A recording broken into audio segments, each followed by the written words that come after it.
Hello.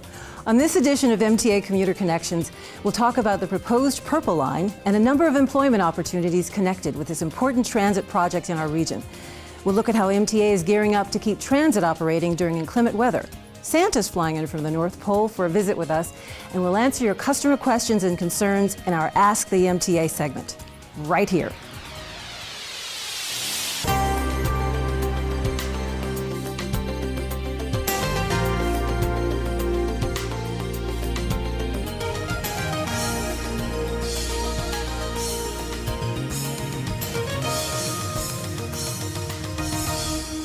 I'm Paulette Austrich. Welcome to MTA Commuter Connections. Commuters in Central Maryland have been hearing a lot about the proposed Purple Line and Red Line transit systems. They're important projects which are expected to not only provide commuters with direct and convenient connections to their destinations, but also bring plenty of employment opportunities to our region. Joining us with information on the projects and their potential economic impact is Sabrina Page, who's working in the area of workforce development for both projects. Hi, Sabrina. Hi. Thanks for being here. Thank you for having me. Very excited. Two new proposed rail lines in Maryland. For those who may not be familiar with the projects, let's cover the basics. Okay. The Purple Line would operate where? So the Purple Line is operate along a 16-mile east to west corridor, and it will start in Bethesda in Montgomery County, and it will travel through New Carrollton and Prince George's County. Okay. And the Red Line? The Red Line actually will hit several different communities. So it's a 14.1 mile area, and it will hit several communities such as Woodlawn, Edmondson Village, downtown Baltimore, Harbor East, all the way through to Johns Hopkins Bayview Medical Center campus. Oh wow, so, that's very exciting. Yeah. And when would the systems begin operating? So construction for both of the projects will actually begin in 2015. But for the actual schedule service will be, the Purple Line is scheduled to start in 2020, and for the Red Line, it's scheduled for 2022. So there will, even though they're starting construction the same day, there's a 2-year difference in the actual operation of service. Staying with the big picture, how important are these projects for the region? It's very important. It will provide transportation, reliable transportation, traveling east to west. It also will provide easier access to metro stations and other transportation venues. And from an economic development perspective, it will definitely connect the community with jobs. So it's very important. Yes, that's huge. Yes, absolutely. So construction for these projects is still a few years away, but I understand the MTA is already taking steps to make potential employees in the area opportunity ready. Yes. Can you talk with us about the workforce development program? Yeah, so I'm very excited to lead the workforce development effort. The Maryland Transit Administration's Economic Empowerment Program is committed to make sure that we provide a program that will build a talented, diverse, productive workforce for both Red Line and Purple Line. The workforce development, in the background of that, we've done some studies with other state agencies in order to create the policies and also understand what lessons learned. And now we're in the design phase. So we've built a workforce development model. We're working with our Division of Department Labor and Licensing and other community partners and we identify where the gaps were. So the model that we have created is very solid, and we're building that infrastructure as we speak. With that model and the build of the infrastructure, we're planning to run that program starting April of 2014. But for right now, we're really encouraging everyone to, do your research and go on to our website and understand what jobs are available, so that you can figure out what you're interested in and what type of education or training that you may want to take. But until then, we'll be doing outreach sessions and we'll be making sure that everyone is communicated and updated in reference to the program. Wow, April, that's coming up quick. It's coming up quick, yes, yes. So what types of jobs or skill sets are you looking for? Yeah, that's a great question. So we really want to make sure that we're focusing in on the jobs that are needed. Of course, the jobs will fluctuate as we go through the year. So 2015, we're really looking for real estate appraisers, and it's very limited here in the area. So we will be working with folks to get them certified in that arena, as well as surveyors. We're looking for carpenters, laborers. It's about 12 different positions that we're looking for. And again, on our website, community will be able to go out there and really look to see what jobs are available, and also identify what skills they'll need in order to prepare for the training. Sabrina, that is really great news. We're really excited about this project. Yes, thank you so much. Thank you. Thanks so much for coming. Thank you for having me. Coming up next, a look at how MTA is preparing for the challenges of the winter weather season. Stay with us.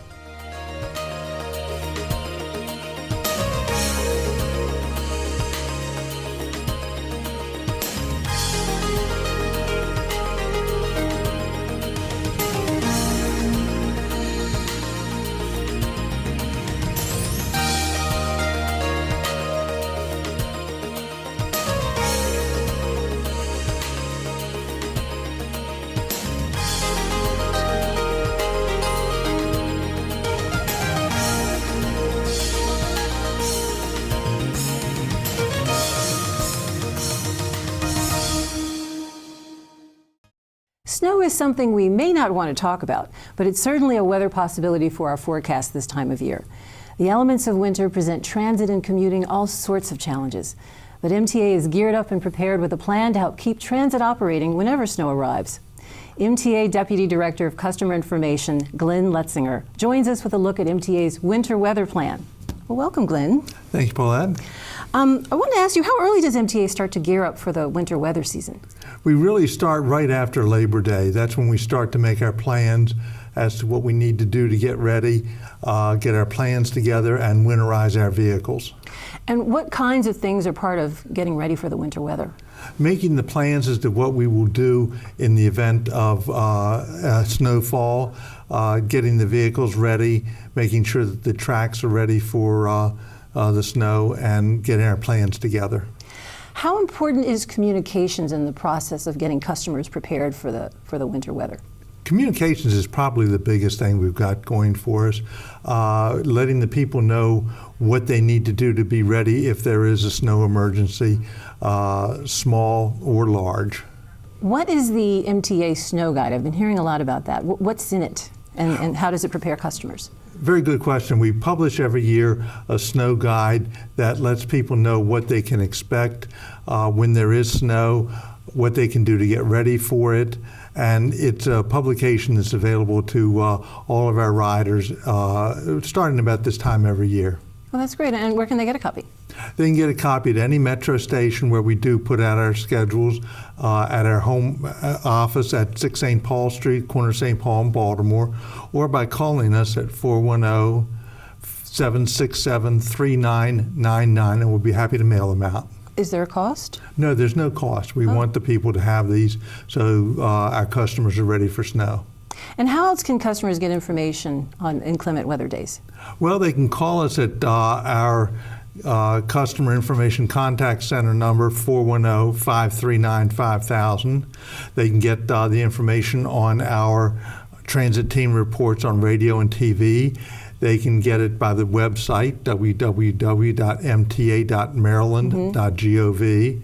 And they can get it by having the alert sent to their cell phone. And all of that information on how to sign up for that is in the snow guide. Oh, great. Each of the transit modes is affected by snow differently. What can we expect from each? The first thing I'd like to talk about is buses. Many years ago, people will remember that we had routes that we would just take offline when snow began. It seems to be more effective that we have our supervisors go out and our buses report back in what areas are affected by the snow. Mm-hmm. So there might be narrow streets in Baltimore that some of our buses can't navigate because cars are parked haphazardly in the street. Got to remember, our buses are 9 feet wide and over 40 feet long, so they can't navigate some of the streets if the cars are not parked up against the curb. That's one thing, is the buses. So The next thing would be the light rail and the metro subway. And one thing we do with those is that we run them 24 hours as the snow starts so that the tracks stay clear all the time. Right. It's only a problem if the snow gets too deep. Sure. And how about MARC train? MARC train operates, you got to remember, 200 miles of track going to 42 different stations in 2 states in the District of Columbia. So it can be affected in one area and not in another. The big thing people have to realize with MARC train is if we get you in, we will get you home. It might be early and it might be late, but we will get you home. But you'll get them Yes. home. That's great.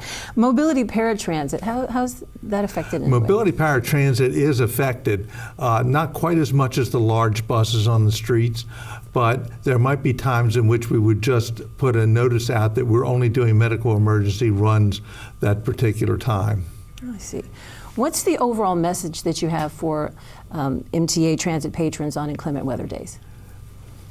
If you're going out in the morning and you get out, fine, but have a alternate route home in case snow affects your ride home, and to listen to our transit team reports and get the information from the MTA as best you can to find out what we're not operating in the event of a heavy snow. It sounds like you work with a great team. We do. Thank you so much for being with us today. Thank you, it's a pleasure.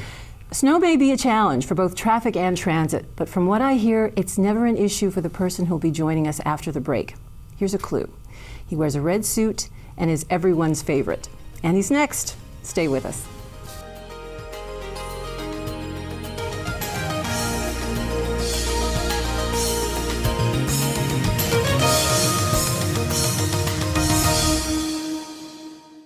Our show, Commuter Connections, has been graced by very important visitors from Annapolis, Baltimore, and even our nation's capital. But our next guest tops them all without a doubt. He's actually traveled a long way to be with us today, as he doesn't do satellite interviews or Skype hits. He prefers to be front, center, and in person. We welcome everyone's favorite Santa to MTA Commuter Connections. Welcome, Santa. Oh, welcome. Thanks so much for being with us today. Thank you. You know, parts of the country are experiencing large amounts of snow, and you are a pro at getting around in that type of weather. Do you have any advice for us at the MTA Transit Service? Sure. I always suggest that folks they check with the meteorologist and make sure that they get that weather 7-day weather plan. And if they're traveling MTA, make sure they contact that 539-5000 and get more information. Well, that's good advice, Santa. Oh, yeah. Our young viewers want to know how Santa's able to travel through all those time zones, those different time zones, and make all those deliveries and visits in just one day. Do you have a secret? I call it elfin magic. One twist of the nose, and there it goes. How early in the year do you begin preparing for your holiday season? Sure. This is a season of love and giving. And what better time than to give love on and share gifts during this time of year? Wow. Well, thank you, Santa. We were thrilled to have you here with us. Thank you Okay. so much for coming by. You're welcome. We move from one important person to another. Of course, MTA has many dedicated employees who help make transit possible for the hundreds of thousands of people who depend on it daily. On this edition of the program, we feature the first of many employees we'll introduce to you on Commuter Connections. This member of our team works at our Metro division. My name is Kevin Hartman. I am a repairman, lead man. We maintain the tracks that the trains run on. So whatever needs to be done to the tracks, we take care of. Third rail, running rail, ties, switches, we take care of all that. Our daylight shift does daily inspections. The night shift, which I'm on, is the ones that actually go out and make the repairs as they're needed. Night shift starts at 9 o'clock and runs till 5:30 in the morning. With this job, every day's different because there's so much things that you do. Everything's not the same every day, so it keeps you interested.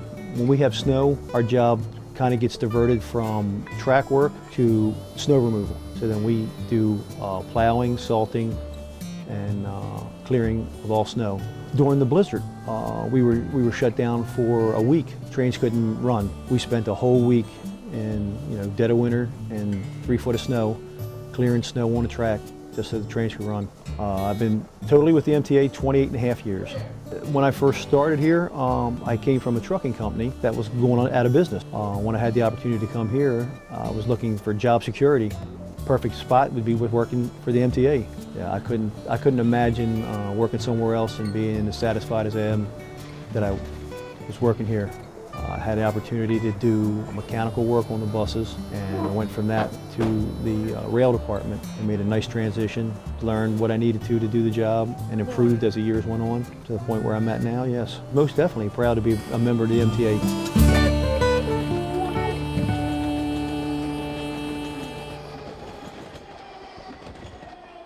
Coming up next, we'll answer your customer questions and concerns in our Ask the MTA segment. Stay with us.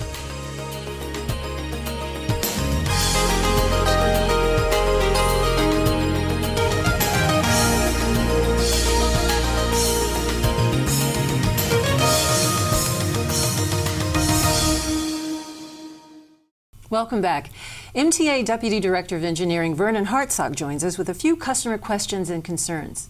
Hi, Vern. What do you have for us today? Hi, Paula. We have a variety of questions today. We have 2 questions from Metro riders. We have a question from a bus patron. And our first question was actually emailed to us from a MARC patron. And that question reads as follows. Does the MTA offer Wi-Fi service on any of its systems? I ride each of the services at various times, including MARC Train. That's a good question. Wi-Fi service is something that we're looking into at this time to determine if we can provide a quality system that's reliable and useful to our patrons. So currently, although we have no plans to implement the system, we are looking into its feasibility.